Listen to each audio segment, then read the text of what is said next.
project, we get to make a difference for the world and help Earth advance humankind. Well, tell us more about the mission that you're working on up there right now. How long are you staying up there aboard the ISS, and what have you been doing with the newest members aboard the ISS? Yeah, so our mission will be about 5 months, I think, by the time that we get home. We're scheduled to come home this summer, so 5 to 6 months is 6 months is the average ISS long duration mission at this point. So we launched in March, going home in August is the game plan, and then.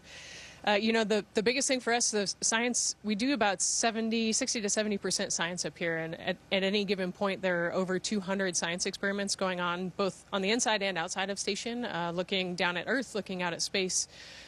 So we have a lot of different things that we work on each day. And then actually with Axiom 4 here, it's been a really cool change of pace. You know, we went from 4 crew members on the U.S. Orbital segment to 8 crew members. And it's been really awesome to see these private astronauts who are really, they've selected by their countries and are here for their countries and doing their own science and research, and watching them adapt and just really just hit the ground running, or floating, I should say, and doing some amazing science up here, getting used to the floating part. You know, they only have a couple weeks, so they have to adapt quickly, and they're just crushing it, doing a great job up here. It's really fun to watch them. You know, it's fun to watch them and help them take pictures of the Earth and get to see the Earth from our point of view, you know, and help take that back to each of their countries.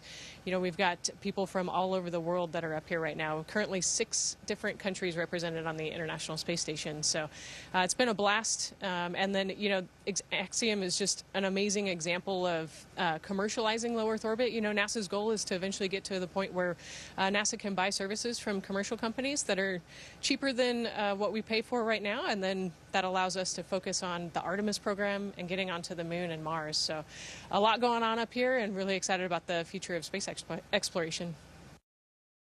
Well, what inspired you to become an astronaut to get to this point? What was that catalyst for you?